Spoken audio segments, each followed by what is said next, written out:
We are joined today by Noam Chomsky and Vijay Prashad to talk about their book, The Withdrawal: Iraq, Libya, Afghanistan, and the Fragility of U.S. Power. What you've said echoes some of the examples in the book of this bizarre brinksmanship from the United States, where it essentially puts its foot down when other countries and territories sign nuclear treaties or offer conditions of surrender. You talk about this with Saddam Hussein. You list the 5 nuclear weapons free zones, and you talk about the United States' complete opposition to this. Do you think there's more going on here than muscle flexing? And if so, what is it? Well, it's not just muscle flexing. Take the most crucial case, the Middle East nuclear free zone. It's coming up right now. As you know, of course, the United States, Trump pulled out of the joint agreement with Iran on nuclear weapons, which was working very successfully. U.S. intelligence agrees that Iran was living up to all the conditions. U.S. pulled out. Europe was strongly opposed. But as I said, they obey. They hate the U.S. sanctions, but they obey them. They're not like China. Now there are negotiations as to whether to reconstruct it. In the background is something everyone knows and no one is allowed to say. There's a very simple way to avoid any problem, real or imagined. I think mostly imagined, but even if you believe they're real, there's a very simple way to eliminate any threat of Iranian nuclear weapons. Impose a nuclear weapons free zone in the region with inspections, which work. We know that from the joint agreement. Why not? Arab states are strongly in favor of it. They've been pressing it for 25 years. Iran is in favor of it. The global south, G77, about 130 countries, strongly in favor of it. Europe's raising no objections. So what's the problem? U.S. won't allow it. Why won't the U.S. allow it? Well, there's a country called Israel, which has major nuclear weapon system, happens to be a U.S. client. The U.S. will not permit Israeli nuclear weapons to be inspected. In fact, the U.S. does not even officially recognize that Israel has nuclear weapons. It claims we don't know, which of course is nonsense. Everyone knows. And there's a reason for that too. If the U.S. were to acknowledge it, U.S. law comes into play. And it can well be argued that U.S. aid to Israel is illegal because of its development of nuclear weapons outside the international framework. Neither political party in the United States nor the intellectual community wants to open that door. So nobody will talk about this. So therefore, we may march into a war in the Middle East. It's a grave threat because we want to ensure that U.S. aid to Israel is not threatened. You can't talk about this. Actually, if the American population was aware of this, I don't think they'd be very happy about it. So the press is very careful never to discuss it. The New York Times came close a couple of months ago and said, why don't we move towards a Persian Gulf nuclear weapons free zone? Persian Gulf, omitting somebody. In fact, it added Israeli nuclear weapons are non-negotiable. Okay. Well, thank you for the editors for your honesty. Now we know what's going on. Israel's a loyal client state. It's a base for U.S. power in the region, has been since 1967. We're not going to allow any interference with that. It's a sensible position on the part of the Godfather, and it might drive us to war in the Middle East, a major war. It's not the only case. So Africa wants to establish a nuclear weapons-free zone. Can't. The United States wants a nuclear weapons base in the island of Diego Garcia, which is part of Africa. It was a British colony. The British, the junior partner of the United States, obliged the Godfather by kicking out the population, driving them out, and violating UN orders and claiming it's part of the British Empire. Well, that's the role of the junior partner, the sub-imperialist, as Clinton Fernandez calls them. So Africa can't have a nuclear weapons-free zone. Pacific, same reason. US insists on having nuclear bases on its Pacific islands. This is not just showing your muscle. The nuclear bases on the Pacific islands threaten China. Okay, they're part of the encirclement of China, saying, we're ready to destroy you if you make a move, you know. All of this is logical imperial planning. You may not like it, but it's not irrational. It's very rational, thoughtful imperial planning. Can't say that in the United States. There's a doctrine called American exceptionalism, which says everything we do is benign, full of love of others. We invade Iraq, it's because we love them so much. Sometimes we make mistakes. Anybody can make mistakes, but we're just perfect power. It's interesting to look into how this works. I can talk about it. I'll just give you one example. There's one of the top, maybe the founder of modern hard-headed realist international relations theory, tough-minded, no nonsense, no sentimentality, Hans Morgenthau. He, a very good scholar, serious guy. He wrote a book called The Purpose of America. Other countries don't have purposes, but the US does. The purpose of America is to bring freedom and all good things to the world. And then he said he's a good scholar. He went through the record. He said it's kind of odd. If you look at the US record, it always opposes the US purpose. He says some people bring this up and say the purpose isn't real, but they're making a mistake. They're confusing the abuse of history with history. The abuse of history is what happened. History is the way it's reflected in our minds. So the way it's reflected in our minds is benign intentions gone awry. So that's history. Abuse of history is just what we do all the time.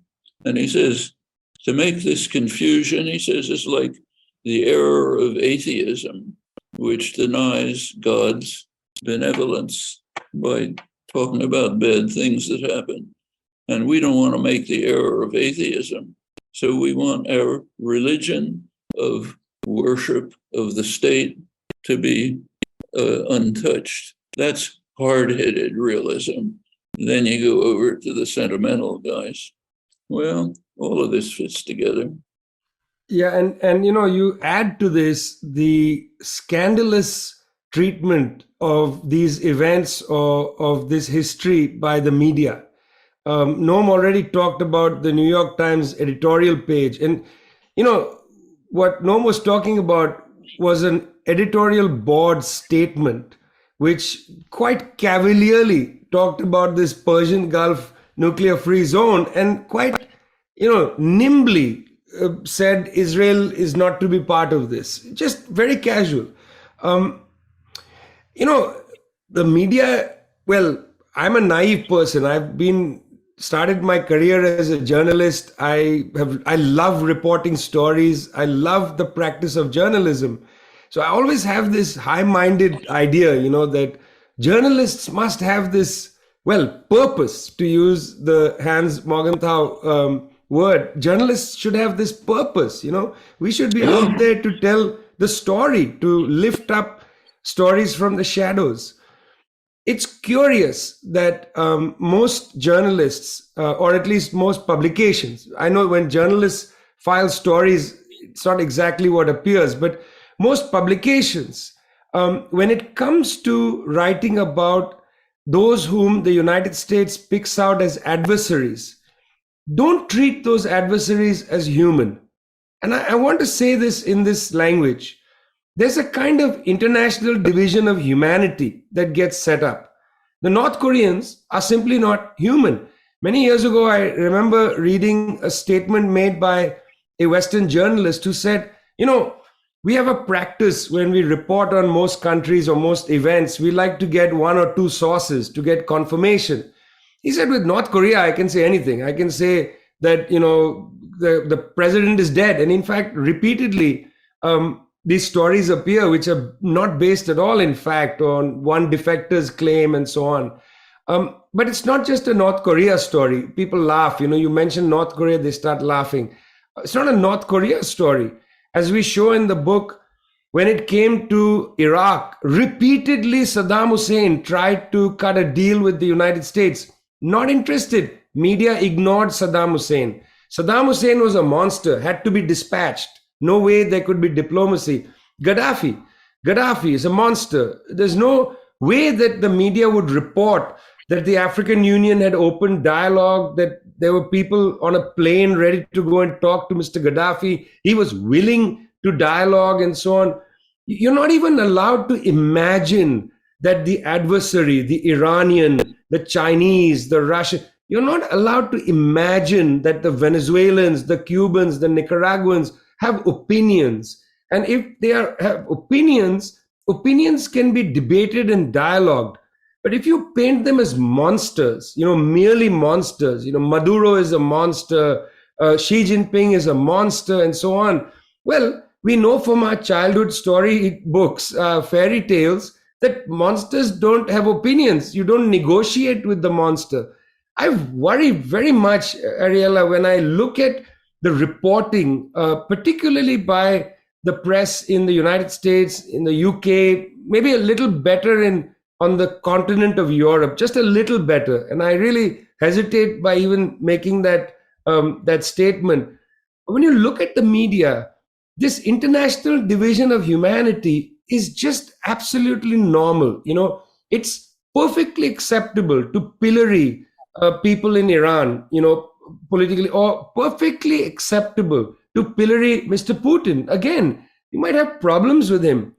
Mr. Putin has a lot to answer for. It's true. I'm going back to the Chechnya war. There's a long history, lots of problems. On the other hand, Mr. Putin, won an election. Now you can say, well, the election system in Russia is corrupt.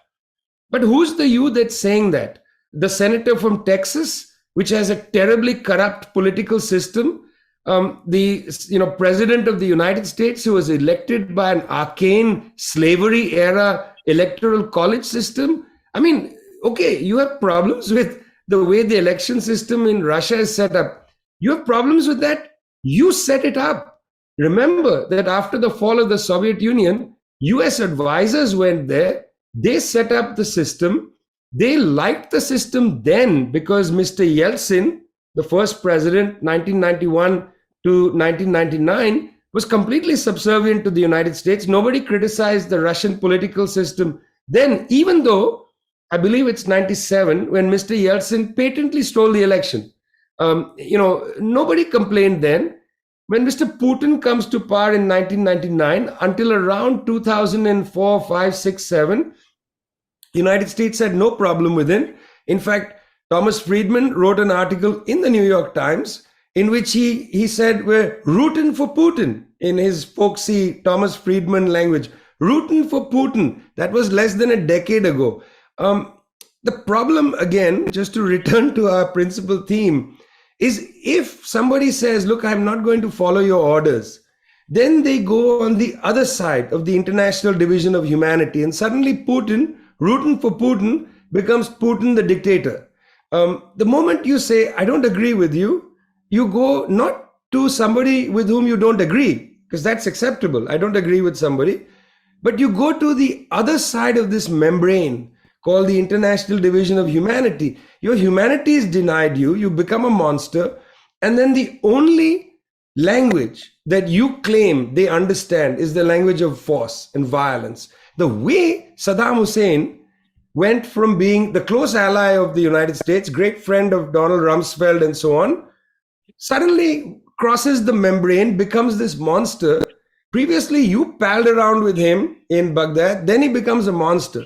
And then the only language he is supposed to understand, even though he's writing to you and saying, let's negotiate, how can we settle this? No, you say, we don't understand you, especially your brand of Arabic. You only speak Exocet missiles and so on from that era. And it's this that seriously is disturbing, that the US media and large parts of the Western media in general simply has this attitude that certain people don't need to be taken seriously. We don't need to report what they're saying, not even asking you to agree with them, but we're not even going to report what they're saying. Yeah, I think there's a thread there where there is this concept of American exceptionalism, America as the kind of humanitarian police of the world, always benevolent, always interceding so that American values can take seed in other countries. And yet, because of that principle and because of the humanitarian divide that you've described, Vijay, we get a constant state of exception, which is a term that I'm borrowing from Giorgio Agamben, which is that because there is a sense that all military intervention by the United States is for the good of humanity, and we define who is human, there is no such thing as collateral damage. There is no cost to civilian casualties. There is no long-term squalor, brutality, and division created by these things. It can only lead to a just outcome. And it's been interesting for me because I came of age during the Iraq and Afghanistan wars, which I watched in real time turn into these propagandized talking points. And it was bizarre. It was the first kind of moment in my life where I could see this narrative shift, where suddenly some people were subhuman. And I had experienced it, being Black in America in a different way. But seeing this on this massive scale, watching the bombings, watching the bombings of Iraq and the trial of Saddam, it was striking and life-changing for me, because you saw what happens when an entire nation of people are no longer defined as human beings. And for me, being Black in America, it's my history as well. It's why people that I come from were brought here. But I wanted to talk about grounding this in what's happening in Afghanistan and Iraq now, because we have sort of largely started ignoring it. After the U.S. withdrew from Afghanistan, there were a series of stories focusing on the humanitarian crises left in the wake. I did see in Pennsylvania a billboard of Joe Biden with a sort of Taliban-esque outfit on, saying, "Thanks, Joe, love the Taliban." I saw it turned into a Republican talking point, but now it seems largely ignored. And the people in both countries, both Iraq and Afghanistan, are suffering. Iraq currently is experiencing a heat wave, I think, with temperatures going over 50 degrees Celsius. There are infrastructure issues, which are no doubt caused by U.S. military action there. Afghanistan is facing a humanitarian crisis, the scale of which I find it's hard to even reckon with.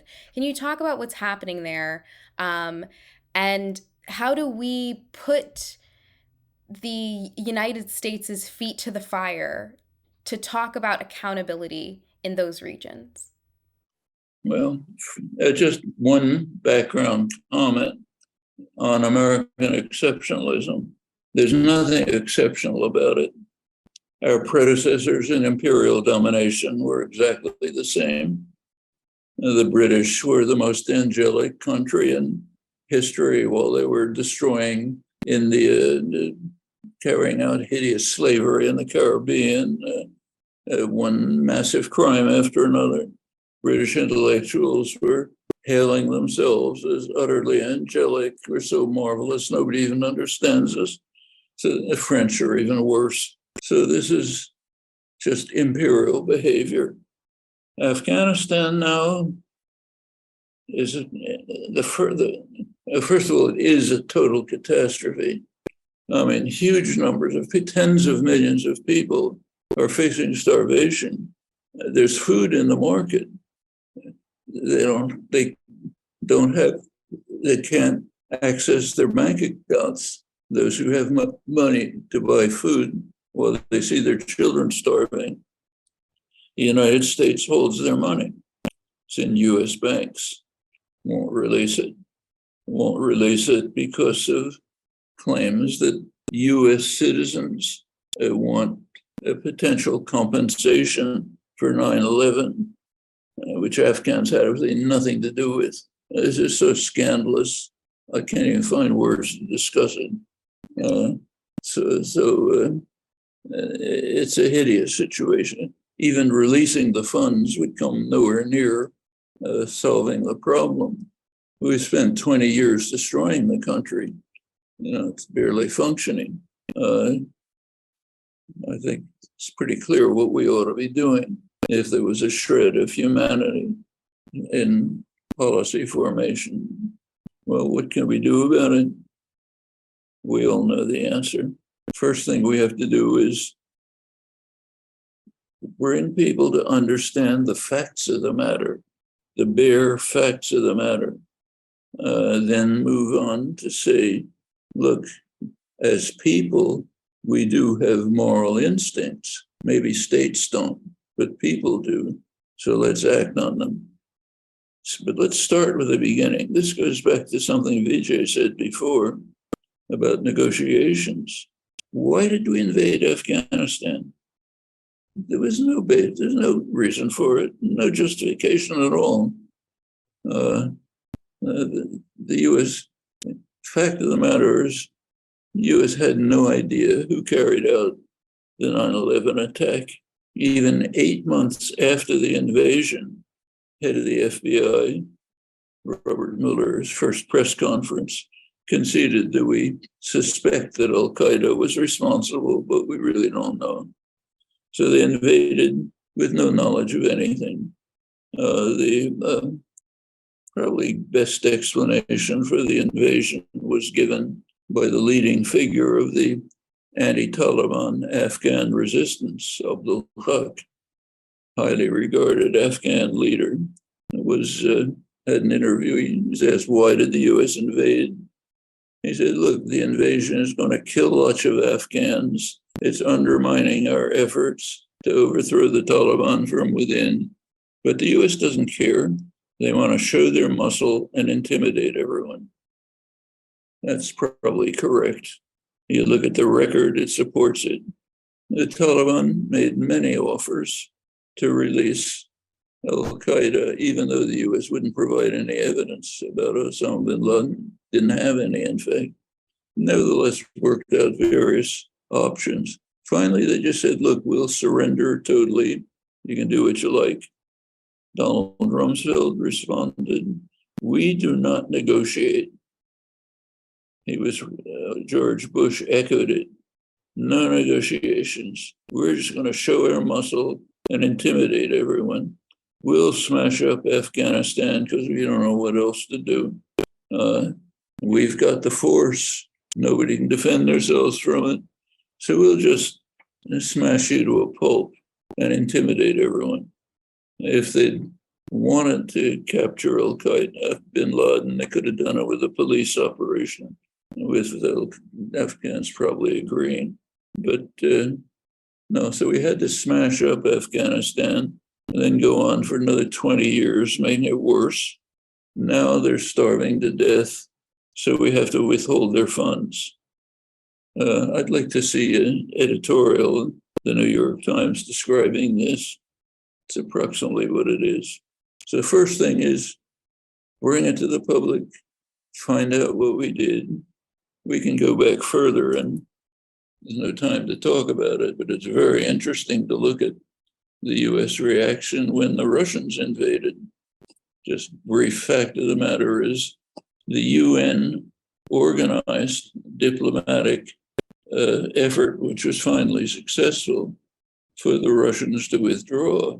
The US was trying to block it all the way, right to the end. The US tried to block the Russian withdrawal, which was being worked out diplomatically by the UN. We actually have a definitive source on that now, a book by Cordovez and Harrison, the UN diplomat involved, and one of the leading US experts on Afghanistan.